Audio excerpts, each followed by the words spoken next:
السلام عليكم ورحمة الله وبركاته. إن الحمد لله نحمده ونستعينه ونستغفره ونؤمن به ونتوكل عليه ونعوذ بالله من شرور أنفسنا ومن سيئات أعمالنا. من يهده الله فلا مضل له ومن يضلله فلا هادي له.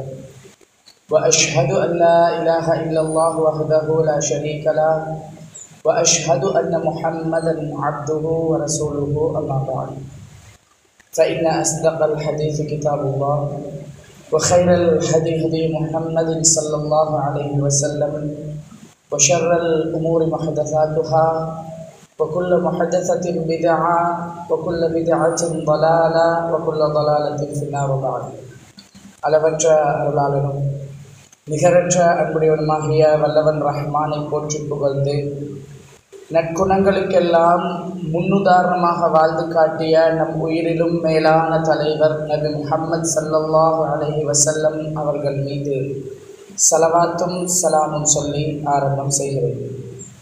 அல்ஹம்துலில்லாஹ். அன்பு சகோதரர்களே, பெரியவர்களே, அல்லாஹ்வுடைய மிக பெரும் அன்பின் காரணமாக அல்லாஹு தாலா என் மீதும் உங்கள் மீதும் கடமையாக்கி இருக்கக்கூடிய இந்த ஜும்ஆவுடைய உரையை கேட்பதற்காக அல்லாஹ்வுடைய மாளிகையிலே நேர காலத்தோடு நாம் ஒன்று கூடியிருக்கிறோம். அந்த அடிப்படையிலே அல்லாஹு தாலா எனக்கும் உங்களுக்கும் இந்த உலக வாழ்க்கையை தந்து இந்த வாழ்க்கையிலே நாம் எப்படி வாழுகிறோம் என்பதை அவதானித்து இந்த நிரந்தரமில்லாத முடிவடையக்கூடிய தற்காலிகமான வாழ்க்கையில் யார் அல்லாஹ்வுக்கு பொருத்தமாக வாழ்கிறாரோ அவருக்கு மறுமையிலே இறைவனுடைய பரிசாக சுவனமும், இந்த உலகத்திலே யார் அல்லாஹ்வுக்கு மாற்றமாக வாழுகிறாரோ அவருக்கு மறுமையிலே இறைவனுடைய தண்டனையாக நரகமும் கிடைப்பதற்காக அல்லாஹ் அல் குர்ஆன் சுன்னாவின் மூலம் நமக்கு முழுமையான வழிகாட்டுதல்களை தந்திருக்கிறார். அன்பு சகோதரர்களே, சுவனத்தை அடைந்து கொள்ள வேண்டும் என்ற மேலான ஒரு லட்சியத்தில் நானும் நீங்களும் இந்த உலக வாழ்க்கையை வாழ்ந்து கொண்டிருக்கிறோம். அந்த சுவனத்தை அடைவதற்காக அல் குர்ஆனும் சுன்னாவும் பல வழிமுறைகளை நமக்கு காட்டி தந்திருக்கிறது. எந்தெந்த காரியங்களை எல்லாம் நாம் செய்தால் சுவனத்துக்கு இலகுவாக போகலாம், எந்தெந்த காரியங்களில் எல்லாம் நாம் ஈடுபட்டால் நாம் நரகவாதிகள், இதையெல்லாம் அல் குர்ஆன் சுன்னாவின் மூலம் நமக்கு தெளிவான வழிகாட்டுதலும் எச்சரிக்கையும் இருக்கிறது. அன்பு சகோதரர்களே, அந்த அடிப்படையிலே சுவனம் செல்ல வேண்டும் என்பதற்காக பலவிதமான இபாதத்துகள் இருக்கிறது. இதுல பல பேர் ஹஜ்ஜுக்கு போகிறார்கள், இபாதத் சுவனத்துக்கு போகணும் என்பதற்காக. கோடி கணக்கிலே சதகா ஜக்காத் நிறைய நாம் அல்லாஹ்வுடைய பாதையிலே செலவு செய்கிறோம் சுவனம் வேண்டும் என்பதற்காக. இதே மாதிரி இன்னும் பல ஏராளமான நல்ல காரியங்களில் ஈடுபடுகிறோம். ஆனால் அல்லாஹ்வும் அல்லாஹ்வுடைய தூதரும் சுவனம் செல்வதற்கு மிக மிக மிக முக்கியமாக சொல்லித்தந்த ஒரு வழிகாட்டுதல், சுவனத்துக்கான ஒரு மிக முக்கியமான கதவு. அந்த விடயத்திலே நாம் பெரும்பாலும் கவனஈனமாக இருக்கிறோம். ஹஜ்ஜி செய்யக்கூடியவர்கள் லட்சக்கணக்கிலே செலவழித்து கோடி கணக்கிலே அல்லாஹ்வுடைய பேரால் தர்மங்கள் செய்யக்கூடியவர்கள், இன்னும் தஹஜ்ஜத் தொழுது குர்ஆனிலே பக்கம் பக்கமாக ஒவ்வொரு நாளும் ஓதக்கூடியவர்கள் நிறைய பேர் அல்லாஹ்வும் அல்லாஹ்வுடைய தூதரும் காட்டி தந்த மிக முக்கியமான ஒரு இபாதத்திலே ரொம்ப கவனஈனமாக இருக்கிறார்கள். அது என்ன தெரியுமா? சுவனத்துக்கான மிக முக்கியமான கதவு நம்முடைய பெற்றோர்கள், தாயும் தந்தையும். அதிலே சகோதரர்களே, குறிப்பாக பெற்றோர்கள் என்று வந்தாலே அதிகமாக நாம் பெற்ற தாயை பற்றி, தாயுடைய மகத்துவத்தை பற்றி, தாயுடைய கஷ்டத்தை பற்றி, தாய் எந்த அளவுக்கு கர்ப்பத்திலே சுமந்ததிலிருந்து பாலூட்டியதிலிருந்து இறுதி வரைக்கும் நமக்காக எவ்வளவு செய்கிறார்கள் என்று பெற்றோர்கள் என்ற தலைப்பிலே அதிகமாக பேசப்படுவது தாயை பற்றி மட்டும்தான். இன்றைய குதுபாவிலே இந்த பெற்றோர் என்று சொல்லும் போது சகோதரர்களே, எப்படி தாய்க்கு அதிலே 50% பங்கிருக்கிறதோ அதே மாதிரி 50% நம்மை பெற்று வளர்த்து ஆளாக்கிய நம்முடைய தந்தைக்கும் இருக்கிறது. அந்த தந்தையுடைய பெருமதி என்ன, இஸ்லாம் ஒரு தந்தைக்கு கொடுத்திருக்கிற கண்ணியம் என்ன, இன்றைய காலத்திலே அந்த தந்தையின் உணரப்படாத மிக முக்கியமான, அவரிடத்திலே நாம் புரிந்து கொள்ளாத மிக முக்கியமான சில விடயங்களை தான் உங்களுக்கு கொஞ்சம் சுருக்கமாக ஞாபகப்படுத்தலாம் என்று நினைக்கிறேன். அன்பு சகோதரர்களே, அல்லாஹ்வுடைய தூதர் நபி முஹம்மது ஸல்லல்லாஹு அலைஹி வஸல்லம் அவர்கள் சொன்ன செய்தி இமாம் முஸ்லிம் அவர்கள் 2551வது செய்தியாக பதிவிடுகிறார்கள். அல்லாஹ்வுடைய தூதர் சொல்றார்கள், அவன் நாசமடையட்டும். யாரு? ஒரு தடவை சொல்லவில்லை, 2 தடவை சொல்லவில்லை, 3 தடவைகள் சொன்னாங்க. அவன் நாசமடையட்டும், அவன் நாசமடையட்டும், அவன் நாசமடையட்டும். யாருக்கு சொன்னாங்க தெரியுமா? யார் யார்? வயதான பெற்றோர்கள்ல ஒருத்தரை அல்லது 2 பேரை வயசான காலத்திலே பெற்றுக்கொண்டும் அவர்கள் மூலமாக சொர்க்கம் நுழையக்கூடிய பாக்கியத்தை யார் பெறவில்லையோ அவர் நாசமாகட்டும் என்றார்கள். அல்லாஹ்வுடைய தூதர், நம் உயிரிலும் மேலான தலைவர், இந்த உம்மத்தை ரொம்ப ரொம்ப ரொம்ப நேசித்தவர், தன் வாயை திறந்து இந்த உம்மத்திலே ஒரு கூட்டத்துக்கு பதுவா பண்ணுவது என்பது சர்வசாதாரணமான ஒரு விஷயம் இல்லை. ரசூலுல்லாவே நாசமாகட்டும் என்று சொன்னார்களாக இருந்தால் அது எவ்வளவு பாரதூரமான ஒரு செயலாக இருக்கும். பெற்றோர்களுடைய பெருமதி, தாயுடைய பெருமதி, தந்தையுடைய பெருமதி என்று வந்தாலே இந்த சமூகத்தில் அதிகமாக இளைஞர்களுக்குத்தான் இது பற்றி பேசப்படும். பாடசாலையில படிக்கிற மாணவர்களுக்கு உம்மாட பெருமதி என்ன, வாப்பாட பெருமதி என்னன்னு விளக்குவார்கள். அன்பு சகோதரர்களை, நான் சொல்லக்கூடிய இந்த குர்ஆன் வசனத்தை கொஞ்சம் கவனிங்க. 17வது அத்தியாயம் சூரா அல் இஸ்ரா 23வது வசனம். அல்லாஹு தஆலா وَقَضَى رَبُّكَ أَلَّا تَعْبُدُوا إِلَّا إِيَّاهُ وَبِالْوَالِدَيْنِ إِحْسَانًا. وَقَضَى رَبُّكَ, அல்லாஹ் உங்களுக்கு கட்டளை இடுகிறார். இது இறைவனுடைய கட்டளை, ரப்பினுடைய கட்டளை. உங்கள் ரப்பு உங்களுக்கு கட்டளை இடுவது என்ன? அல்லா தஅபுது இல்லா இய்யாஹு, அல்லாஹ்வை தவிர நீங்க யாரையும் வணங்கக்கூடாது, இணை வைக்க கூடாது, ஷிர்க் இணை வைத்தல் கூடாது, இறைவனை மட்டுமே வணங்க வேண்டும் என்று இந்த ஓரிரை கொள்கையை பற்றி, இறைவனை பற்றி சொல்லிவிட்டு அல்லாஹ்வை வணங்குவதற்கு அடுத்தபடியாக இந்த உலகத்திலே மிக மேலான ஒரு இபாதத் இருக்கும் என்றால், ரப்பை வணங்குவதற்கு அடுத்தபடியாக, தேகத்துவத்துக்கு அடுத்ததாக இந்த உலகத்திலே மிகச்சிறந்த ஒரு இபாதத் இருக்கும் என்றால் அல்லாஹ் சொல்கிறான், வபில் வாலிதைனி இஹ்சானா, உங்களுடைய பெற்றோர்களோடு நல்ல முறையிலே நடந்து கொள்ளுங்கள். சொல்லிவிட்டு அல்லாஹ் சொல்றான், இம்மா யபுலுகன்ன இந்தகல் கிபர அஹதுஹுமா. இந்த வார்த்தையை கொஞ்சம் அவதானிங்க. அஹதுஹுமா அவு கிலாஹுமா. ஏற்கனவே நான் சொன்ன ஹதீஸ்லையும் அல்லாஹ்வுடைய தூதர் பயன்படுத்திய வார்த்தை என்ன தெரியுமா? அவன் நாசமடையட்டும் என்றார்களே. யார்? தனது பெற்றோர்களில் ஒருவரை, அஹதுஹுமா, யாராவது ஒருத்தர். அதுக்கு பிறகுதான் அல்லது 2 பேர். குர்ஆனுடைய வசனம் என்ன பேசுது? அஹதுஹுமா அவு கிலாஹுமா, ஒருவரையோ அல்லது 2 பேரையோ. அவர்கள் வயசான காலத்தில் இருந்தால், இப்ப நாம் பிள்ளைகளுக்கு தாயுடைய பெருமதியை சொல்லுவோம், பாடசாலை மாணவர்களுக்கு பெற்றோருடைய பெருமதியை சொல்லுவோம்.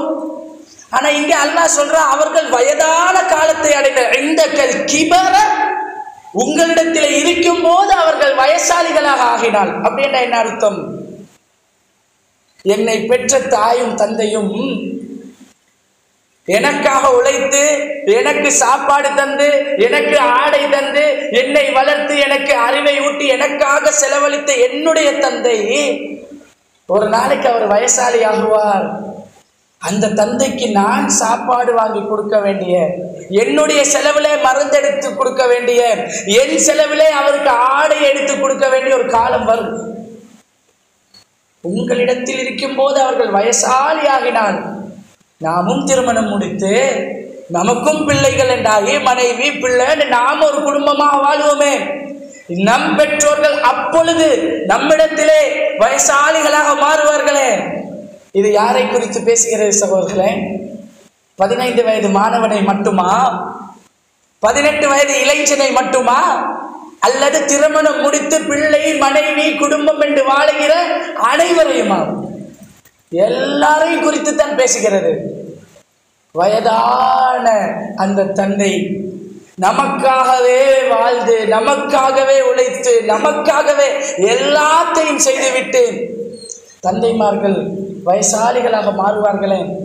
ஏன் அல்லாஹ் அஹதுஹுமா என்ற இந்த வார்த்தையை முற்படுத்துகிறான் சகோதரர்களை? சிந்திக்கணுமா இல்லையா? ஒரு வார்த்தையில 2 பேரும் கிலாகுமான்னு சொல்லிட்டு போகலாம், 2 பேரும் என்று. ஆனால் பெரும்பாலும் உங்களுடைய வீடுகள்ல, உங்களுடைய குடும்பங்கள்ல பார்த்தீங்கன்னா, என்னை வளர்த்த என்னுடைய தந்தை, என்னை ஆளாக்கிய என்னுடைய தந்தை, உங்களை வளர்த்த உங்களுடைய தந்தை, நீங்கள் திருமணம் முடித்து அந்த தந்தைக்கு நீங்கள் செலவழிக்க வேண்டிய ஒரு காலம் வரும்போது பெரும்பாலும் தந்தைமார்கள் ஆண்கள் உயிரோடு இருப்பதில்லை சகோதரர்கள். சின்ன வயசுல வாப்பா எல்லாம் செஞ்சிருப்பார்.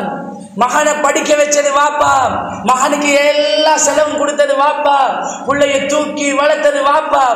ஆனா அந்த வாப்பாவை பார்த்து கொள்ளும் காலம் வரும்போது பெரும்பாலும் இன்றைக்கு ஆய்வு அறிக்கைகளை நாம் அலசி பார்க்கும் போது, ஒரு குடும்பத்திலே ஒரு தாய், அதாவது பெண்மணி, உம்மம்மா வாப்பம்மான்னு பல பேர் நல்ல வயசாகும் வரைக்கும் வீடுகளில் இருப்பாங்க. நீங்க கொஞ்சம் உங்களோட குடும்பங்கள்ல தேடி பாருங்க. ஆனா அப்பான்னு சொல்ற இந்த வாப்பட வாப்பாவோ உம்மாட வாப்பாவோ பெரும்பாலும் பேர பிள்ளைகளுக்கு பெரும்பாலும் தெரியாது. தெரிந்திருந்தாலும் சின்ன வயசுலேயே பெரும்பாலும் மௌத்தாக இருப்பாங்க.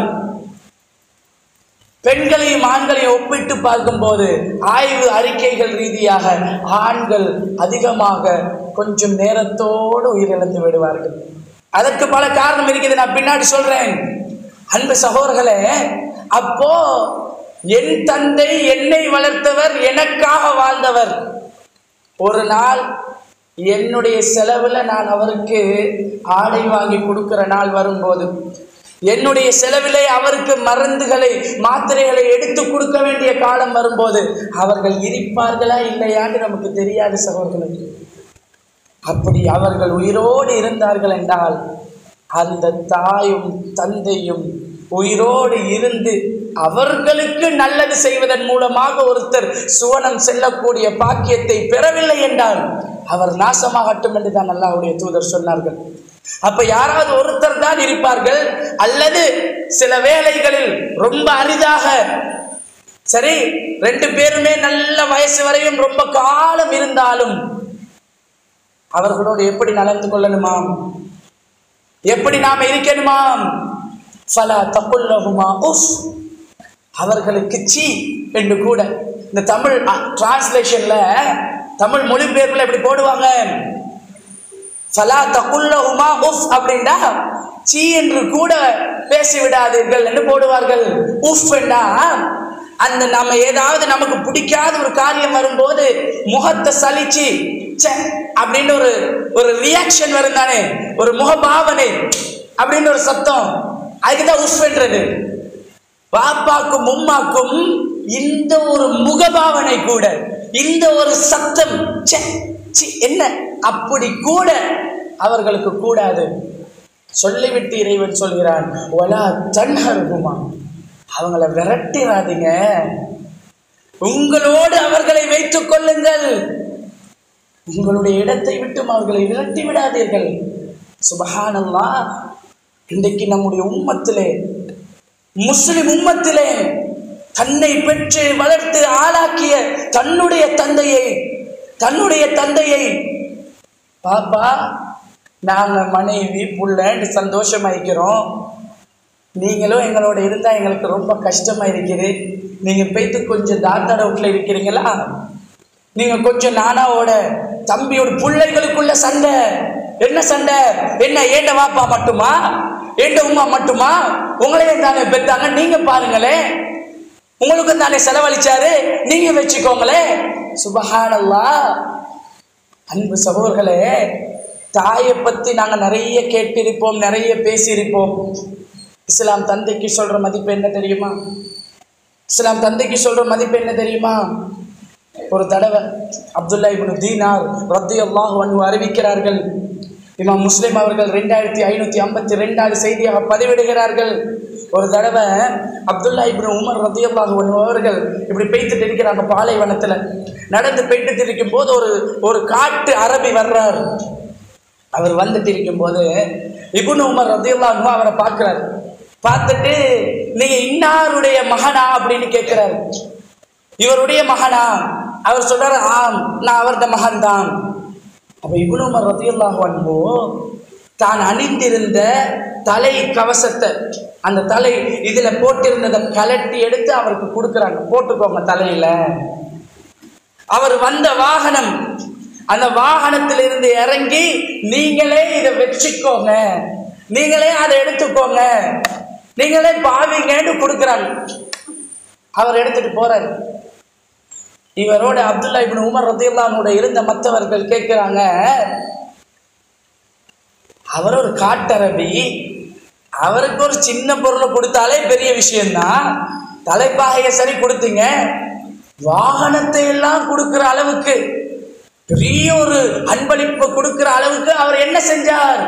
ஏன் அந்த காட்டரபிக்கு போய் இதை கொடுக்குறீங்க? அப்துல்லா இப்னு உமர் ரலியல்லாஹு அன்ஹு என்ன சொன்னாங்க தெரியுமா?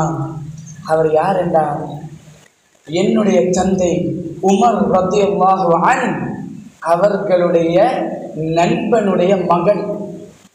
ரசூலுல்லாஹ் சொல்ல நான் கேட்டிருக்கிறேன், ரசூலுல்லாஹ் சொல்ல நான் கேட்டிருக்கிறேன், இன்ன அபர்ரல் பிர், நிச்சயமாக நன்மைகளிலேயே மிகச்சிறந்த மிகப்பெரிய ஒரு நன்மை என்ன தெரியுமா? ஒரு மனிதன் தன்னுடைய தந்தையுடைய குடும்பத்தை, உங்களோட வாப்பாட நண்பர்கள் இருப்பாங்களா இல்லையா? தந்தையிட நண்பர்கள், உங்களோட வாப்பா பல பேரோட தொடர்பு வச்சிருப்பார், நல்ல நெருக்கமாக சில நண்பர்களோட பழகி இருப்பார். தன்னுடைய தந்தையுடைய நண்பர்களுடைய குடும்பத்தை யார் பக்கத்தில் எடுத்து அவர்களோட நல்லா அவர்களுக்கு உதவிகள் செய்து அவர்களோடு நெருக்கமாக வாழ்கிறார்களோ நன்மைகளில் மிகப்பெரிய நன்மை என்றார்கள். ஏன் தெரியுமா? ஏன் தெரியுமா? சுப்ஹானல்லாஹ். ஒரு தந்தையுடைய வாழ்க்கை எப்படிப்பட்டது தெரியுமா? ஒரு வாப்பா தன் பிள்ளைக்காக, தன் மனைவிக்காக, தன் குடும்பத்துக்காக எதை வேண்டாலும் செய்ய துணிவார். என் மகனுடைய சந்தோஷம் என்று தன்னுடைய முழு வாழ்க்கையும் கழிப்பார். இதுதான் தந்தை.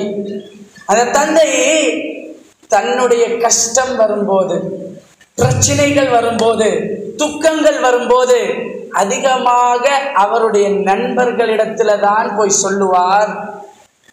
தன்னுடைய நெருங்கிய நண்பர்களிடத்துல போய் தான் கடன் கேட்பார். ரொம்ப நெருங்கிய நண்பர்களிடத்திலே தான் கொஞ்சம் மன ஆறுதலுக்கு பிரச்சனைகளை, கஷ்டங்களை சொல்லி பிரச்சனைகளுக்கு தீர்வுகள், ஏதாவது ஆலோசனைகள் கேட்பார். அந்த தந்தையுடைய நண்பருக்கும் தந்தைக்கும் இடையில உள்ள ரகசியங்கள் சில நேரம் மனைவிக்கு கூட தெரியாது, பிள்ளைகளுக்கு தெரியாது. அந்த வாப்பா மௌத்தாயின பின்னாடிதான் அந்த வாப்பாவுடைய கூட்டாளியோட, வாப்பாவோட நண்பரோட, வாப்பா மௌத்தாயினால் மையத்துக்கு வருவார்களே நண்பர்கள், அவர்களோடு பேசும்போது தெரியும், என் வாப்பா எனக்காக எப்படியெல்லாம் கஷ்டப்பட்டிருக்கிறார், என் தந்தை எனக்காக எங்கெல்லாம் கடன் எடுத்திருக்கிறார். யார் வாழ்வதற்கு? எந்த தந்தையும் தான் நன்றாக வாழணும் என்று இரவு முழுக்க உழைப்பது இல்லை. எந்த தந்தையும் தன்னுடைய வயிற்றை நிரப்புவதற்காக இரவு பகல் பாராமல், வெயில் மழை பார்க்காமல் உழைப்பதில்லை. எந்த வாப்பாட்ட நீங்க போய் கேட்டாலும், என் புள்ள வாழணும், நாங்க என்றைக்கோ மௌத்தாயிருவோம், என் புள்ள நான் இல்லாட்டியும் நான் இல்லாத காலத்துல என் புள்ள கஷ்டப்படக்கூடாது, அவங்க பாதையில நிக்க கூடாது, என்னால முடிஞ்சதை நான் சேர்த்து வைக்கணும், என்னால இயன்ற அளவுக்கு அவர்களுக்கு அறிவை கொடுக்கணும். எதுக்கு எல்லா தந்தைமார்களும் பிள்ளைகளை படிக்க வைக்கிறாங்க? ஏன் கல்வி அறிவை கொடுக்கிறார்கள்? ஏன் ஒழுக்கத்தை கொடுக்கிறார்கள்?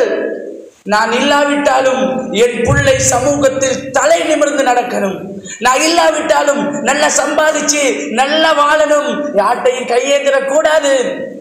எனக்காக என் தந்தை என்ன செய்தார் என்று தந்தையுடைய நண்பரிடத்துல போய் கேட்டால் சொல்லுவார், நீங்க படிக்கிறதுக்காக எத்தனை பேர்ட்ட போய் கடன் கேட்டிருப்பார். நமக்கு அது தெரியாது. ஏதோ வியாபாரம் நடக்குது, கடை நடக்குது, தொழில் நடக்குது, ஆபீஸுக்கு போறாரு வரார், சம்பளம் கிடைக்குது, செலவழிக்கிறார், இப்படித்தான் இருப்போம். நிறைய வாப்பா மாறாத வீட்டுல சொல்றதும் கிடையாது. ஏன் சொல்லுங்க, ஏன் சொல்லுங்க? நான் போய் என்னுடைய கஷ்டத்தை என் மனைவியிடத்திலோ என் பிள்ளைகளிடத்திலோ சொன்னால் அவர்கள் வேதனைப்படுவாங்களே. ஆசையா எங்கேயாவது ஒரு பயணம் போக ரெடி ஆகுறாங்க, என்கிட்ட காசு இல்லைன்னு சொன்னா அவங்கடா அந்த சந்தோஷம் பதிப்பை திருமே. சல்லி இல்ல புறவு போகும் என்று சொன்னா அவங்க வேதனைப்பட்டுருவாங்களே. என்னிடத்தில் இல்லாவிட்டாலும் பரவாயில்ல, ஒரு நண்பரிடத்திலேயோ யாராவது தெரிந்த ஒருத்தரிடத்தையோ எடுத்து புறவு கடனை மெல்ல மெல்ல அடைப்போம்.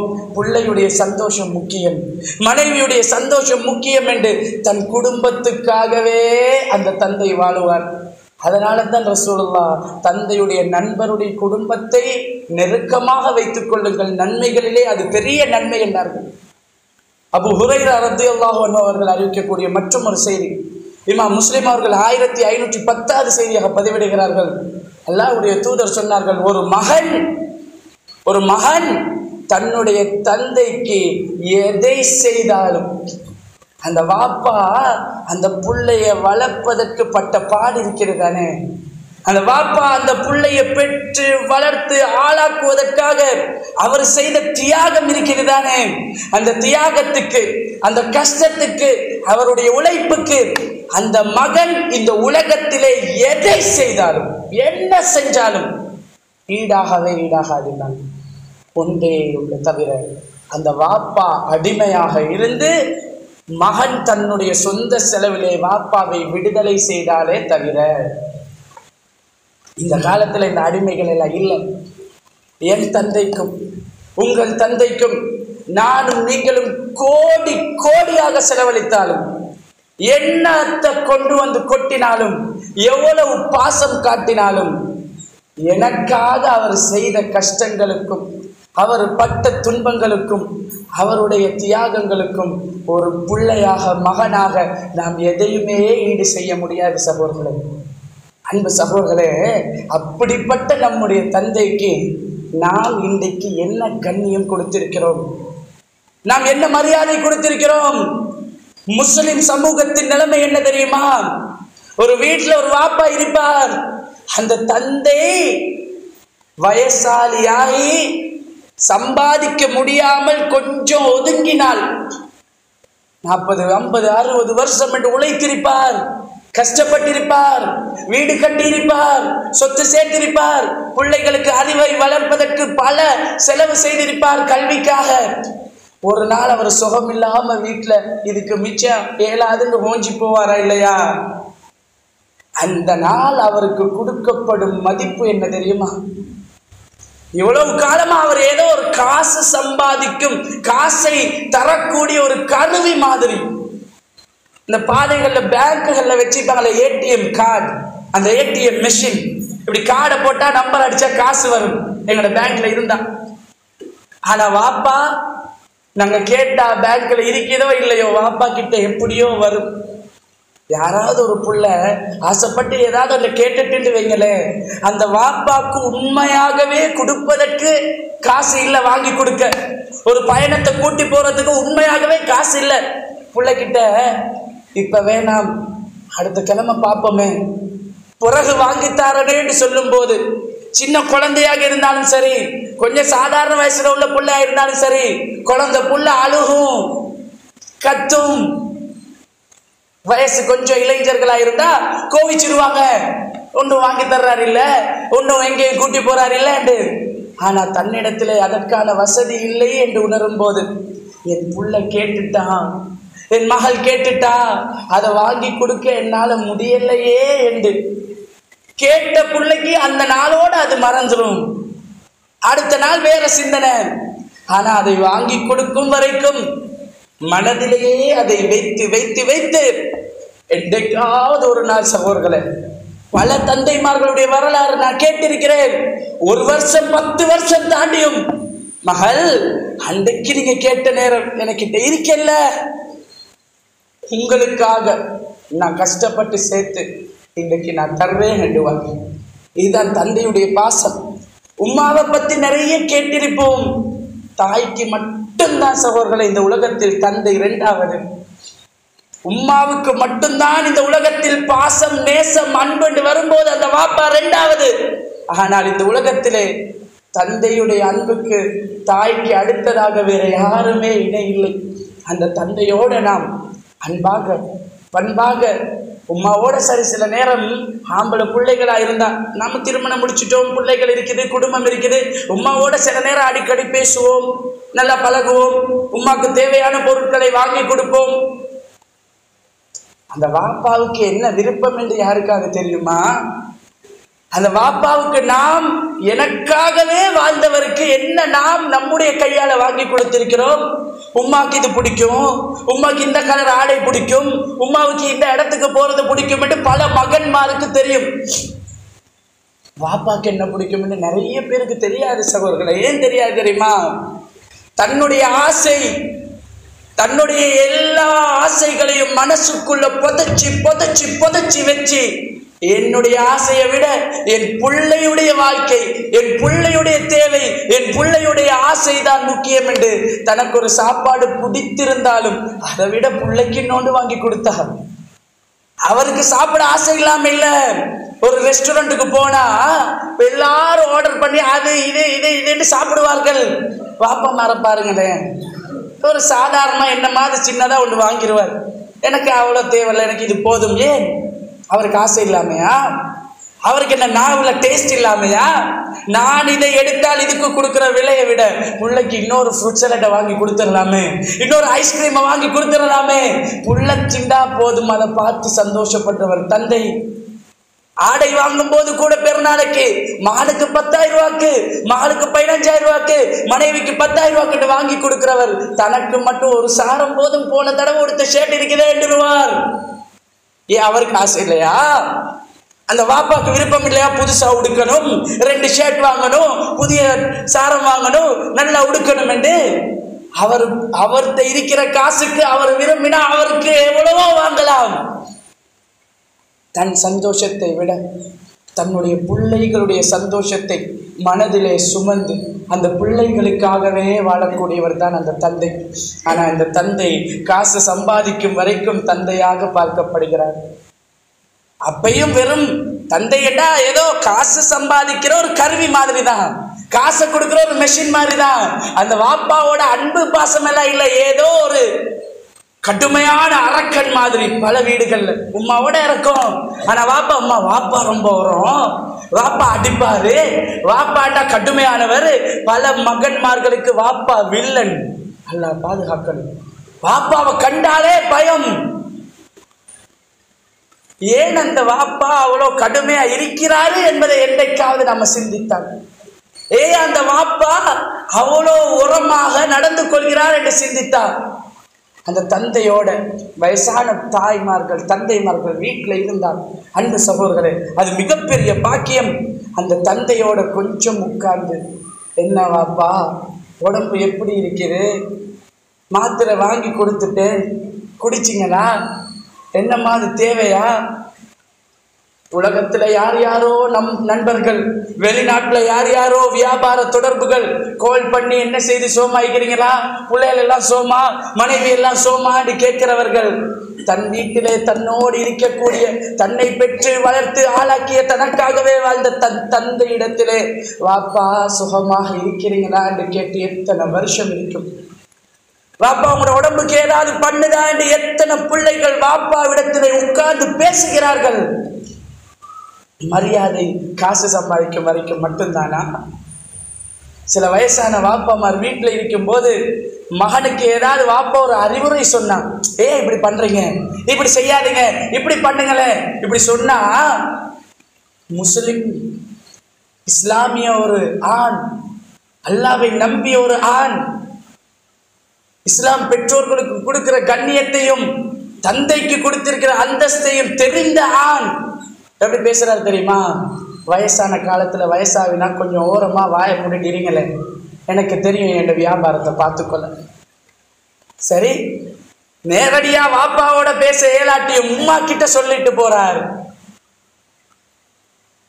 மௌத்தாவுற காலத்துல கொஞ்சம் குர்ஆன் ஓதிட்டு பள்ளிக்கு போய்த்து தொழுந்துட்டு இபாதத்தை செஞ்சுட்டு இருக்க சொல்லுங்க, சும்மா பெரிய விஷயங்கள் எல்லாம் தலை போடாம.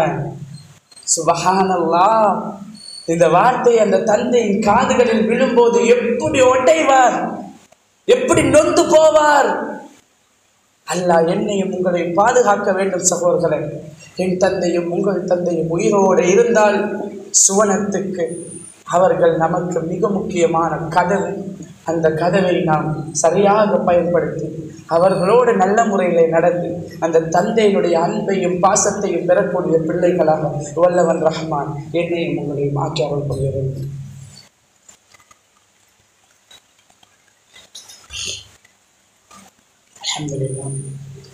அல்ஹம்துலில்லாஹ் அல்லதி ஹதானா லிஹாதா வமா குன்னா லினஹ்ததிய லௌலா அன் ஹதானல்லாஹ். அன்பு சகோதரர்களே, தந்தையுடைய பாசம் என்பது, தந்தையுடைய கண்ணியம் என்பது இஸ்லாம் தந்தைக்கு கொடுத்த அந்தஸ்தையும் கண்ணியத்தையும் மரியாதையும் தாய்க்கு கூட கொடுக்கவில்லை. தாயுடைய பாசத்துக்கு யாரையும் நிகராக்க முடியாது. ஆனால் தந்தையுடைய கண்ணியத்துக்கும் மரியாதைக்கும் அந்தஸ்துக்கும் யாருமே நிகராக முடியாது. ஒரு தடவை ஹசன் ஹுசைன் ரலியல்லாஹு அன்ஹு ரசூலுல்லாஹ் மிம்பர்ல இருக்கிறாங்க. 2 பேரும் ஓடி வர்றார்கள்.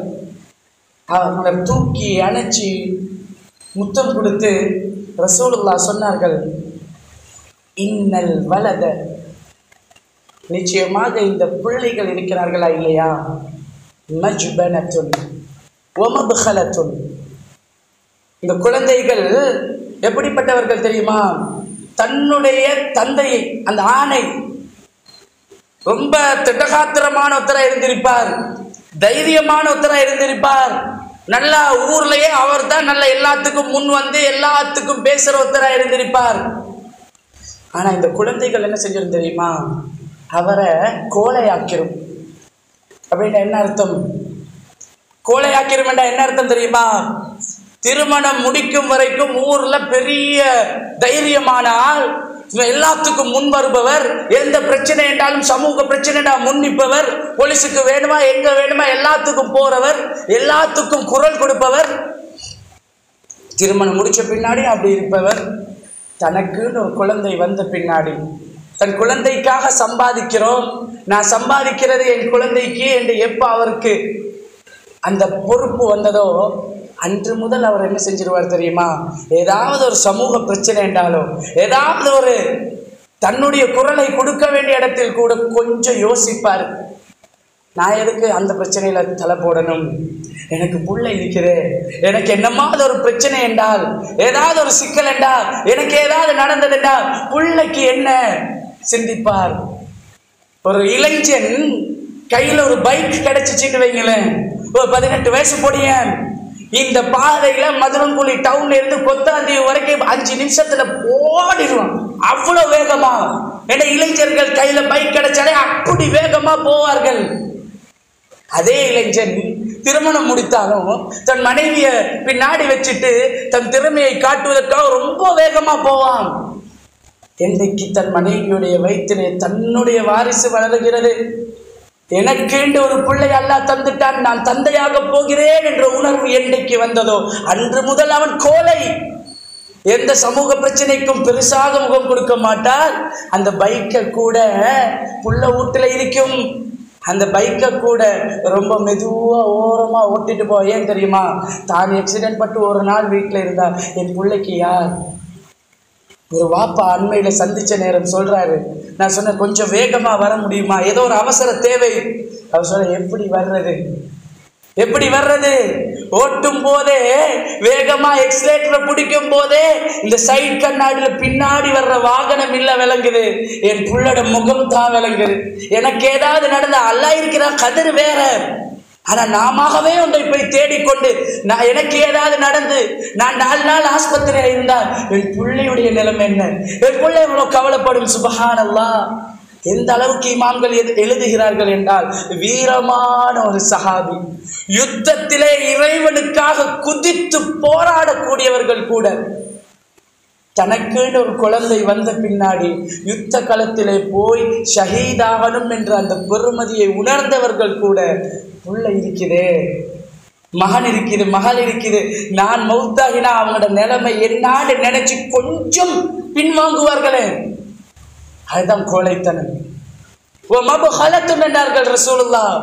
ஒரு வாப்பா நல்லா சம்பாதிச்சு நல்லா செலவழிச்சுட்டு இருந்திருப்பார், நண்பர்களுக்கு நிறைய கொடுப்பார், பள்ளிக்கு வாரி வாரி வழங்குவார், குடும்பத்துக்கு நல்லா கொடுப்பார், எல்லாருக்கும் செலவழிப்பார்.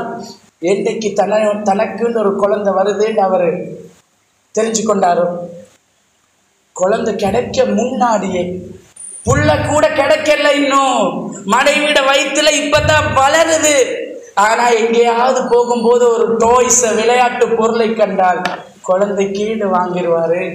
ஒரு ஆடையை கண்டா சின்ன புள்ள உடுக்கிற என் புள்ள பெத்த பிறகு இதை உடுப்பாட்டுவோம் என்று வாங்கி கொஞ்சம் கொஞ்சமா பிள்ளைக்கு செலவழிக்க ஆரம்பிக்கும் போது தன்னுடைய மனைவியின் வயிற்றிலே தனது வாரிசு வளருகிறது என்று என்றைக்கு அந்த ஆண் உணர்கிறானோ அன்று முதல் அவன் ரொம்ப ரொம்ப கஞ்சத்தனம். அதாவது எந்த கஞ்சத்தனம் என்றால், பிள்ளைக்காக சேர்ப்பான். பிள்ளைக்கு வேணுமே, அக்கீக்கா கொடுக்கணும், அடுத்தடுத்து இப்படி பண்ணணும், பிள்ளைக்கு இதுக்கு தேவை, ஸ்கூலுக்கு தேவை, இதுக்கு தேவைன்னு அதிலேயே தான் கவனம் செலுத்துவார். பெரும்பாலும் அவருடைய சதக்காக்கள் கொஞ்சம் கம்மியாகும். ஏனையவர்களுக்கு நல்லா கொடுத்திருந்தவர் கொஞ்சம் குறைச்சிட்டு பிள்ளைக்கு வேணுமேன்னு சேர்ப்பார். தந்தை என்பவர் தனக்காக எல்லாத்தையும் விட்டு கொடுத்து தன் பிள்ளையுடைய வாழ்க்கையை பற்றி சிந்திப்பவர். இன்றைக்கு நானும் நீங்களும் அந்த தந்தையை எப்படி கண்ணியப்படுத்துகிறோம், அந்த தந்தையோடு எப்படி பேசுகிறோம்? வீட்டை விட்டு விரட்டிராதீங்க என்று ரப்பு குர்ஆன்ல சொல்றார். வாய் கூசாம வாப்பா, நீங்க இப்படியே இந்த வீட்டுல இருந்தா நாங்க கொஞ்சம் சந்தோஷமா இருக்கிறது இல்லையா, நாம 4 இடத்துக்கு போறது இல்லையா? சில நேரம் வயசான பெற்றோர்கள் வீட்டில் இருப்பாங்க, கணவன் மனைவி பிள்ளைகள் என்று குடும்பமாக தயாராகி ஒரு பயணத்துக்கு போவாங்க. அம்மா போய்த்து வர்றோம், வாப்பா போய்த்து வர்றோம் என்று சொல்லிட்டு போவாங்க. சின்ன பிள்ளைகள் பேர பிள்ளைகள் உம்மம்மா போய் வரோம், அப்பா போய்த்துட்டு வரோன்னு போவாங்க. வீட்டுல அந்த அப்பா, அந்த வயதான தந்தை, ரொம்ப வயதான தாய் வீட்டுல இருப்பாங்க.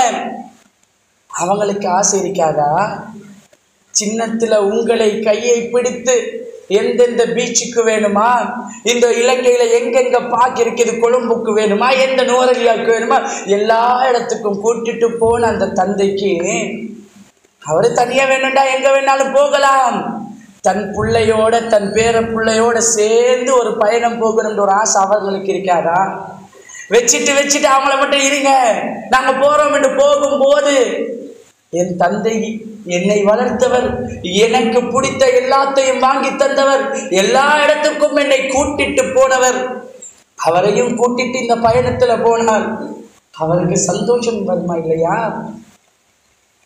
பல ரெஸ்டாரண்ட்டுக்கு போவோம் சகோதரர்களே. இந்த முஸ்லிம் உம்மத்திலே நான் கண்ட செய்திகளை பகிர்ந்து கொள்றேன். பல ரெஸ்டாரண்ட்களுக்கு போவோம், வீட்டில் ஏதாவது ஒரு சாப்பாடை வச்சுட்டு உங்களுக்கு வச்சிருக்குது சாப்பிடுங்க நாங்கள் போகிறோம் என்று நம்முடைய மனைவி பிள்ளைகளை மட்டும் கூட்டிட்டு போகும்போது அந்த வாப்பா நினைப்பார், சின்னத்தில் நான் வளர்த்த நேரம் கூப்பிட்ட இடத்துக்கு, கேட்ட இடத்துக்கு, ஆசைப்பட்ட இடத்துக்கு எல்லாம் கூட்டிட்டு போனேன். இன்றைக்கு அவருக்கு காசு இல்லை பிரச்சனை, அவருக்கு என்ன சாப்பாடு இல்லை பிரச்சனை, ஆனால் என் பிள்ளையோட என் பேர பிள்ளையோட அந்த குடும்பத்தோட மகிழ்ச்சியா ஒரு இடத்துக்கு போய் சாப்பிட்டுட்டு வரக்கூடிய அந்த உணர்வு இருக்கிறேன். அந்த உணர்வை மதிக்கக்கூடிய பிள்ளைகளாக நாம் இருக்கிறோமா சகோதரர்களே? அல்லாஹ்விடத்தில் என்னுடைய உங்களுடைய தந்தை உயிரோடு இருந்தால் அல்லாஹ் எனக்கும் உங்களுக்கும் தந்த மிகப்பெரிய பாக்கியம். எந்த தந்தை கையை பிடித்து என்னையும் உங்களையும் நடக்க பழக்கினாரோ, எந்த தந்தை தோளிலே சுமந்து இந்த ஊரையும் உலகத்தையும் சுத்தி காட்டினாரோ, அதே தந்தையை இதே கைகளால கழுவி கஃனிட வேண்டிய ஒரு நாள் வரும் சகோதரர்களே. அது வரையும் புரியாது. அந்த வாப்பா இருக்கும் வரைக்கும் அந்த உறவினுடைய பெருமதி புரியாது. என்றைக்கு அந்த வாப்பாவை இதே கைகளால கழுவி கஃனிட்டு எனக்கு ஆடை வாங்கி தந்த அந்த தந்தையை அந்த வெள்ளை புடவையால சுத்தி வைத்திருக்கிற நேரம் இந்த உறவு திரும்ப கிடைக்குமா? இப்படிப்பட்ட ஒருத்தர் இதுக்கு பிறகு யாராவது இந்த உலகத்திலே எனக்காக எல்லாத்தையும் செய்வார்களா?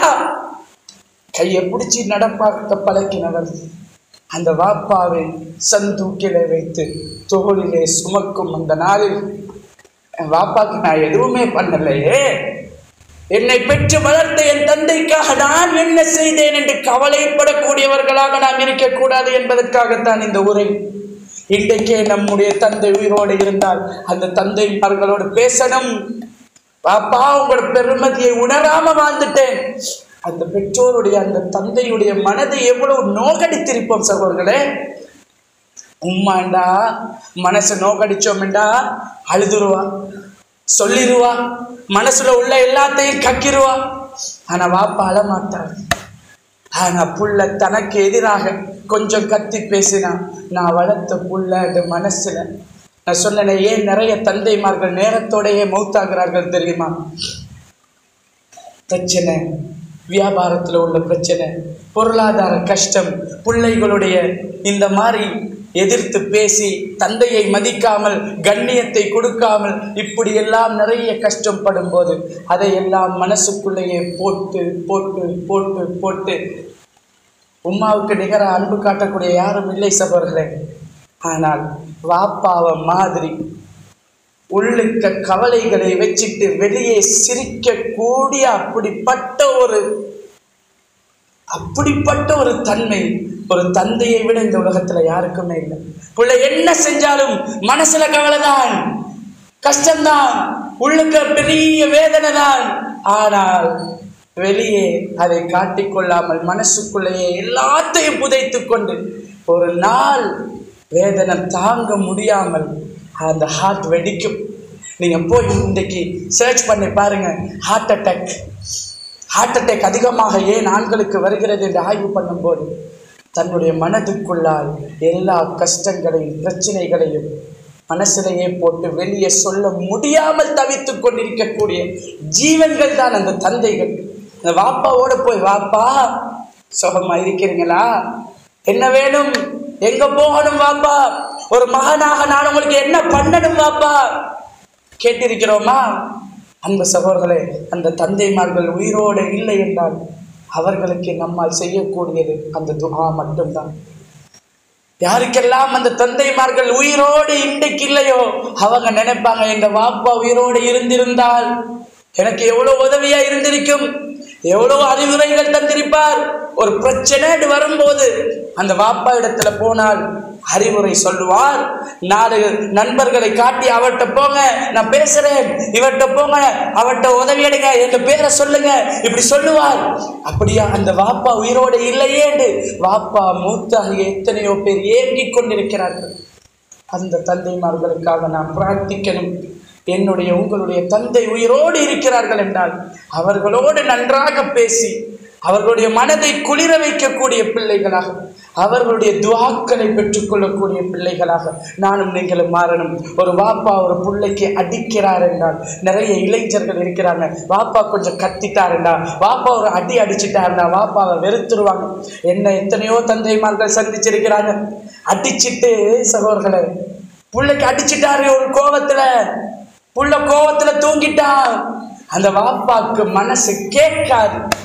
ஒரு தந்தை கால் பண்ணார், நான் இப்படிதான் அடிச்சிட்டேன், என்னால தாங்க முடியல, மகன் தூங்குறார், அடிக்காம இருக்க என்ன பண்ணணும், பயமா இருக்குது, என் புள்ள நான் இல்லாட்டியும் சமூகத்துல நல்லா வாழணுமே, அவன் கெட்டு போய்த்திடக்கூடாது, இந்த சமூகத்தில் அவன் தலையிடமிருந்து வாழணுமே, அந்த பயத்தினால் தான் அவன் தப்பு செய்யும் போது அவனை அடிக்க வேண்டி வந்துட்டு ஆனால் காயமாகிட்டு ஒரு வாப்பா பேசினார், காயமாகிட்டு எனக்கு தூக்கமே வரல.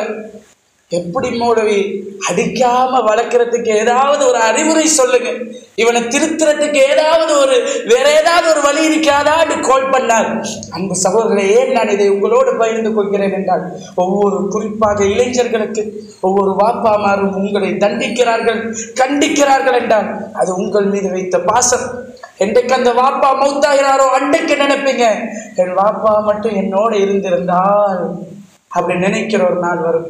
அந்த நாளைக்கு முன்னாடி அந்த தந்தையை கண்ணியப்படுத்தி அந்த தந்தையோடு அன்பாக பண்பாக நடக்கக்கூடியவர்களாக நீங்க சில நேரம் உங்களுக்கு அடித்தா வாப்பா நீங்க தூங்கிடுவீங்க. அந்த வாப்பா அடித்த அந்த இடத்தில் இரவிலே வந்து தொட்டு பார்த்து தடாவி, என் பிள்ளைக்கு அடிச்சுட்டேனே, என்னை மகனுக்கு அடிச்சுட்டேனே, எவ்வளவு வலிச்சிருக்கும் என்று அந்த வாப்பா தொட்டு பார்த்து மனசால அழுவாரு. அதான் தந்தை சகோதரர்களே, அது எங்களுக்கு தெரியாது, அது எங்களுக்கு தெரியாது. உங்களுடைய தாய்மார்கள் உயிரோடு இருந்தால், உங்களுடைய தாய்மார்கள் உயிரோடு இருந்தால் இன்றைக்கு அந்த தாய் கிட்ட போய் கொஞ்சம் கேட்டு பாருங்க, உம்மா நான் என்னை நீங்கள் பெற்றெடுத்த நேரத்தில் குழந்தையாக அன்றைக்கு என் வாப்பா எப்படி இருந்தார் என்று கொஞ்சம் கேளுங்க, எவ்வளவு சந்தோஷப்பட்டார்னு கேளுங்க. அந்த செய்தியை கேட்ட உடனே அந்த தந்தையுடைய உள்ளம் எப்படி குளிர்ந்தது என்று கேளுங்க. எனக்காக என் வாப்பா என்ன செய்திருக்கிறார் என்று வாப்பா சொல்ல மாட்டார். ஒரு நாள் உங்களுக்காக நான் இப்படி பண்ணேன் இவ்வளவு செஞ்சேன் வாப்பா சொல்ல மாட்டார். தாயிடத்திலே அந்த பெருமதியை கேட்டு உணர்ந்து நம்முடைய தாயையும் தந்தையையும் மிக மிக கண்ணியமாக நடத்தி கொள்ளக்கூடியவர்களாகவும், மறுமையிலே அந்த பெற்றோருக்கு நாம் இந்த உலகத்திலே செய்த உபகாரத்தின் மூலம் மேலான ஜன்னத்துல் ஃபிர்தௌஸை அடையக்கூடிய பாக்கியத்தை வல்லவன் ரஹ்மான் எனக்கும் உங்களுக்கும் தந்தருள் புரிய வேண்டும். இன்னஹாதிஹி தஸ்கிரா ஃபமன் ஷாஅ அத்தஹத இலா ரப்பிஹி சபீலா வ ஆகிர் தஅவானா அல்ஹம்துலில்லாஹி ரப்பில் ஆலமீன். அஸ்ஸலாமு அலைக்கும் வரஹ்மத்துல்லாஹி.